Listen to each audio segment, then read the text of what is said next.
Hello and welcome to the news at 10 on NTN News 24. We are reaching you live from Abuja. I am Chinenye Oye. First, let's bring you the headlines.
We sincerely apologize for that technical hitches.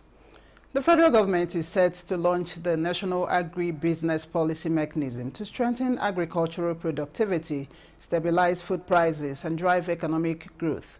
During a meeting of the Presidential Food Systems Coordinating Unit Steering Committee at the Presidential Villa, Abuja, Vice President Kashim Shettima said the initiative will align agricultural efforts across all government tiers through real-time data analysis. State House correspondent Abdurrahman Jibrila reports that IMF's Abebe Selassie applauds Nigeria's bold economic reforms, urges continued support for vulnerable citizens. The project is part of broader initiatives aimed at transforming the country's agricultural sector through data-driven policies and public-private partnerships signed between Nigeria and Brazil on March 17, 2025.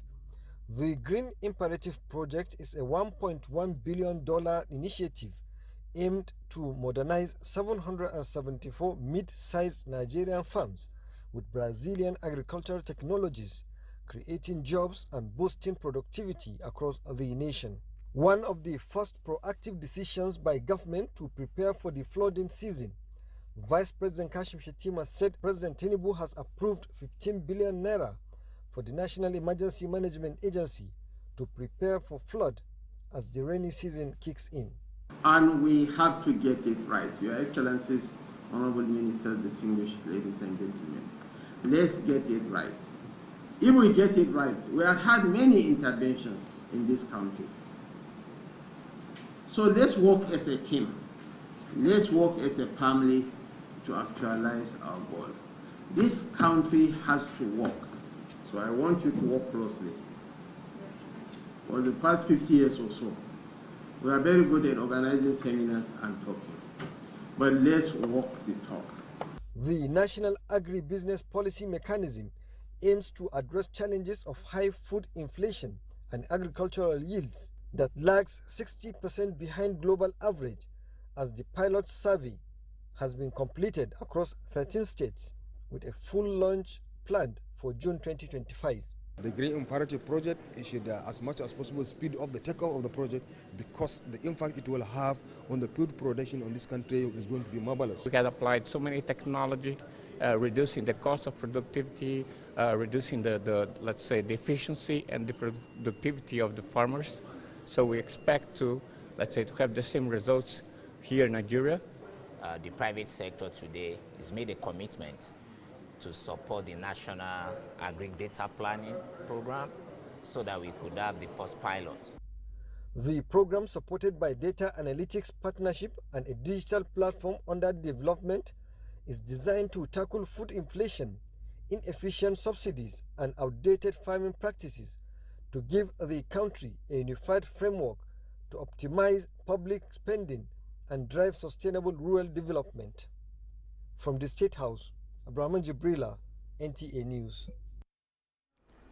Let's take you to the United States of America now, where the International Monetary Fund, IMF, has applauded and acknowledged Nigeria's bold reforms, including the removal of fuel subsidy and unification of the foreign exchange market.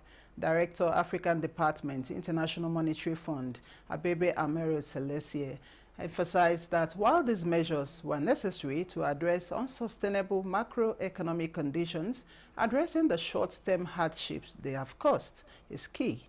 Lydia Sampson attended a press briefing on the regional economic outlook for sub-Saharan Africa and now reports. Although Abebe Emro Selassie, Director of International Monetary Fund's African Department, painted a cautious picture of the region's economic trajectory, Nigeria was acknowledged for embarking on bold economic reforms. He noted the short-term hardship occasioned by the reforms, particularly higher inflation and increased living costs. Selassie stressed the importance of directing savings from subsidy towards targeted social protection programs to cushion the most vulnerable Nigerians. Pressing to note is that we've been really impressed by how much reforms have been undertaken in recent years, most notably trying to go to the heart of the cause of the macroeconomic imbalances in Nigeria, which of course are related to the fact that oil subsidies were taking up a very large share of the limited tax revenues that the government would have, and not necessarily being used in the most effective way to help the most vulnerable people. The issues related to the imbalances in the external side, with the exchange rate extremely out of line. So it's been really good to see the government taking these on head on, address those. To strengthen Nigeria's economy, Selassie recommended maintaining macroeconomic stability, restoring market confidence, and ensuring well-coordinated monetary and fiscal policies.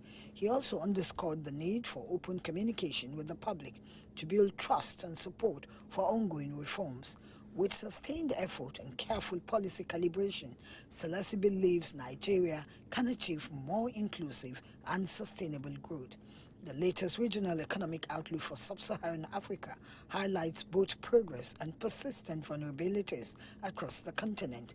Selassie noted that while some countries are seeing improvements in macroeconomic imbalances, such as declining inflation and narrowing budget deficits, growth remains insufficient to significantly reduce poverty or tackle developmental challenges. From Washington, D.C., Lydia Sampson, NTA News. And talking health now, the Coordinating Minister of Health and Social Welfare, Professor Mohammed Ali Pate, has met with top officials of the International Monetary Fund and the World Bank to address challenges in global health financing. The meetings, held on the sidelines of the IMF World Bank Spring meetings in Washington, D.C., provided a platform for the minister to engage leading global donors and philanthropists. He shared insights on how future investments and cooperative financing mechanisms can be better aligned to meet Nigeria's health priorities. The discussions reflect President Bola Ahmed Tinubu's ongoing reforms in the health sector, which continue to attract global attention and foster greater international collaboration. During a bilateral meeting with the incoming president of the World Health Assembly, Professor Pate reiterated Nigeria's commitment to expanding localized health services and attracting investment in domestic manufacturing, particularly through strategic partnerships in the Asia-Pacific region. I think we could reverse it by harnessing the demand potential that we have as a large country. And I think given our low base, we see that as an area of growth. And finally, the resilience. One thing we've learned from COVID is to build resiliency. And health security is an important pillar within the context of Nigeria, in the sub-region, but also globally. The House Committee on Customs and Excise has frowned at the abuse of import duty exemptions by corporate bodies, saying the nation is losing trillions of naira in revenue as a result. Chairman of the committee, Leke Abejide, stated this when he led members of the committee on an oversight of customs commands in Zone C, Port Harcourt, Rivers State. National Assembly correspondent Mitaire Iben reports.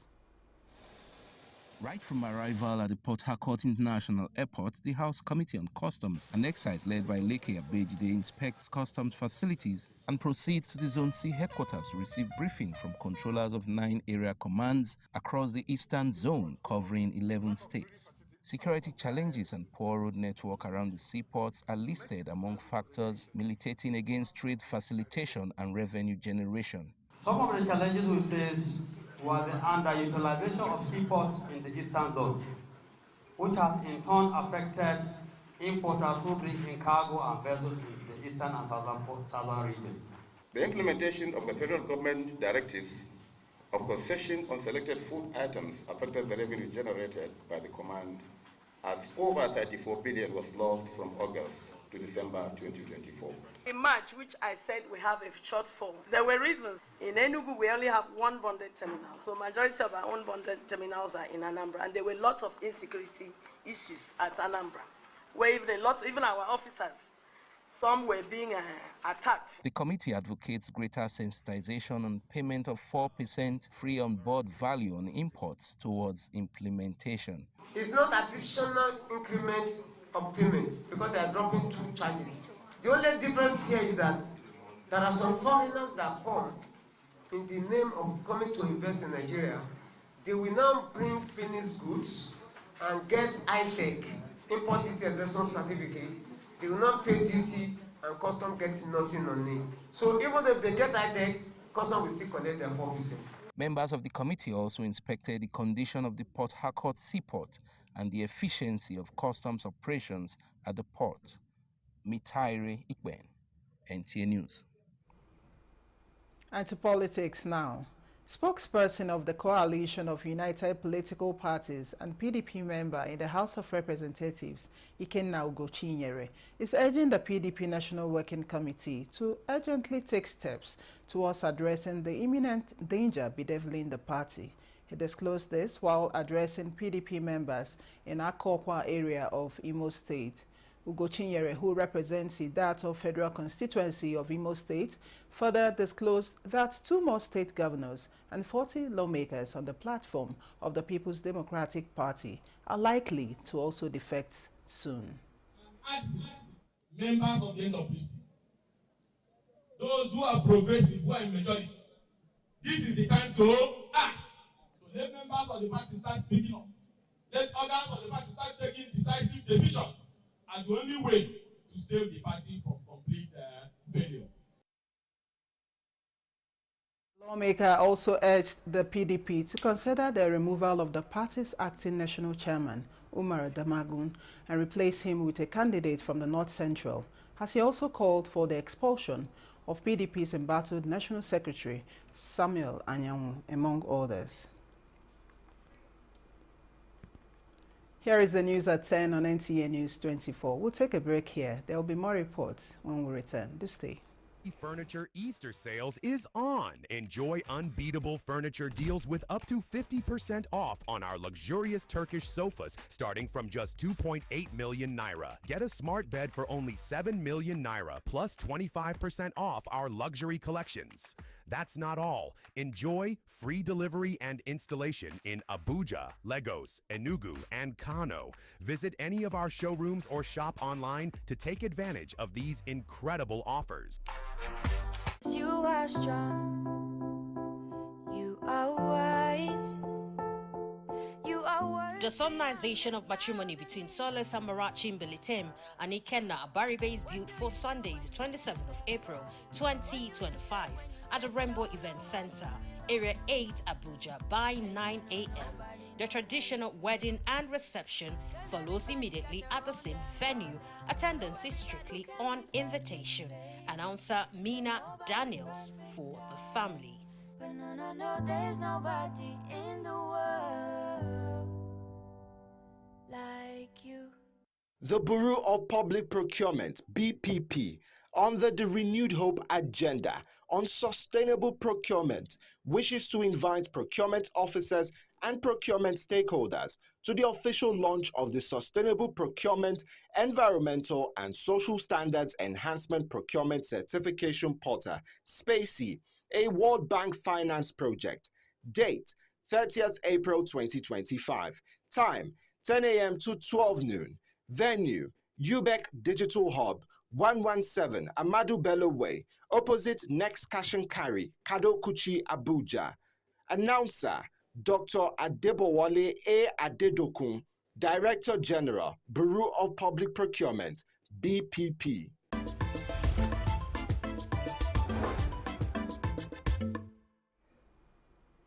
Many thanks for staying on. The 2023 presidential candidate of the African Action Congress, Omoyele Sowore, and former Minister of Youth Development, Solomon Dalung, have enjoined the federal government to collaborate with local authorities to arrest and prosecute both the perpetrators and sponsors of the killings in Plateau, Benue, and some other parts of the north-central zone of the country. At a media briefing in Abuja under the banner of Coalition of Nigerian Patriots, they urged federal support to restore peace, justice, and dignity to the troubled communities.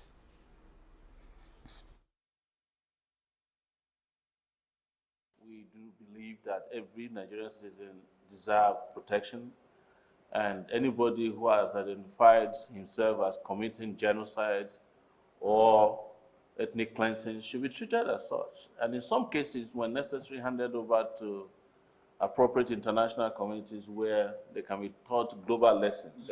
We call on the federal government of Nigeria to collaborate with local authorities to arrest and prosecute both the perpetrators and their sponsors, if identified. We commend the courage of Plateau State's people and leadership and urge federal support to restore peace, justice, and dignity to these communities.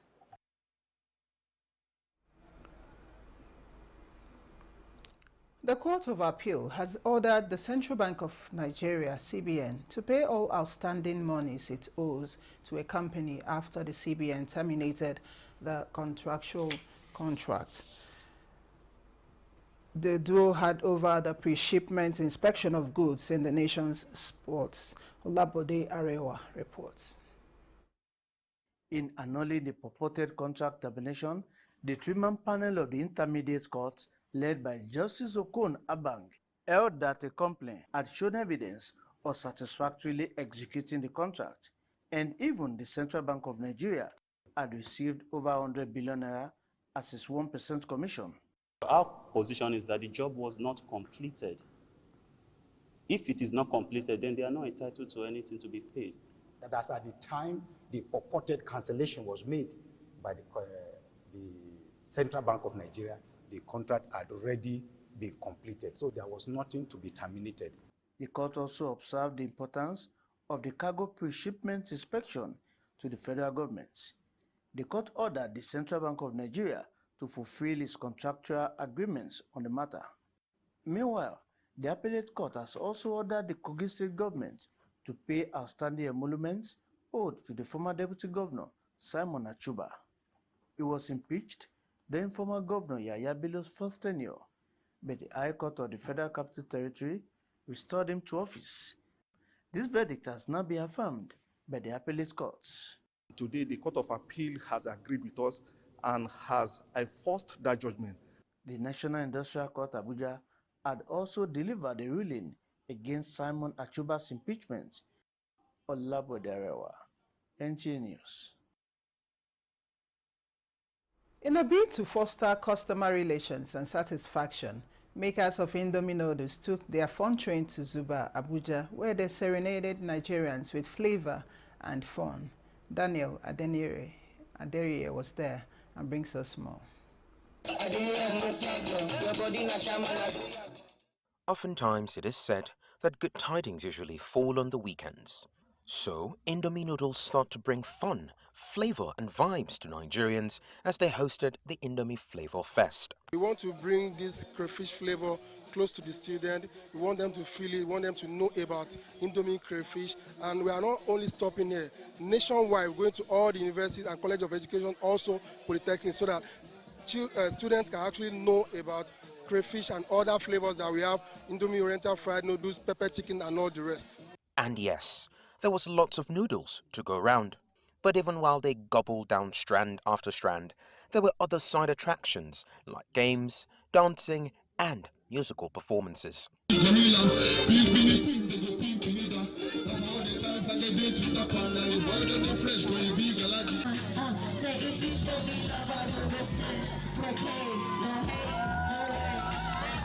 My feelings is how they used to take care of everybody. When you participate in anything, they will give you gifts.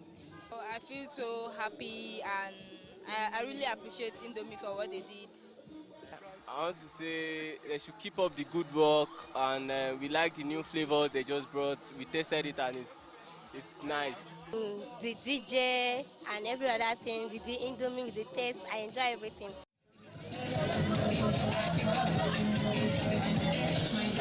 In Abuja, Daniel Adeniyi. Minister of Information and National Orientation Mohammed Idris has reminded religious adherents to promote virtues that will bring about lasting peace and stability in Nigeria. This was during the inauguration of Katambe extension of Jumat Mosque in Abuja. Tope Alabi reports that the Sultan of Sokoto and President General, Supreme Council for Islamic Affairs was represented at the event. Katampe is one of the fastest developing areas sitting in the heart of Nigeria's capital, Abuja, with a growing population of Muslims, which informed the building of a mosque to serve as a congregational worship center for Fridays as well as daily prayers. Representative of Sultan and the chief imam of the newly built mosque encouraged Muslims to invest more in the service of Allah and humanity and prayed for leaders at all levels for peace and stability of the country.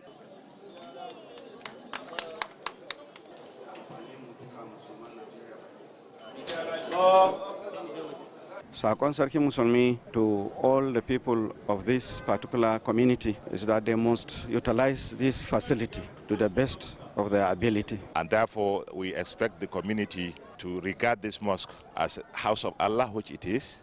Amongst worshippers who observed the inaugural Jumat prayer were 7 ministers and other top personalities and scholars, including Minister of Information and National Orientation, Mohammed Idris. That this should be a rallying point for all Muslims. All of us come together, and this message is consistent with the continuous message that President Bola Ahmed Tinubu, the President and Commander-in-Chief, has always been giving. Let us come together, let us unify amongst ourselves, let us respect other religions, let us respect other people's rights and privileges. Well, we come to show solidarity with the community that mobilize and all the great individuals, right from our father, Alhaji Aminu Alasan Antata. And then we use the opportunity to continue to pray to Almighty Allah to give Nigeria peace. There are a lot of good things to come out of this mosque, inshallah. a lot of empowerment for the women, and the worshippers here will be better people. Mosques are more than just places of worship. They serve as vibrant hubs for community development, while their multifaceted roles make them essential to fostering growth and unity. In Abuja, Tokwe Alabi, NTA News. And that concludes the news at 10 on NTA News 24. Many thanks for watching. I am Chinenye Moye.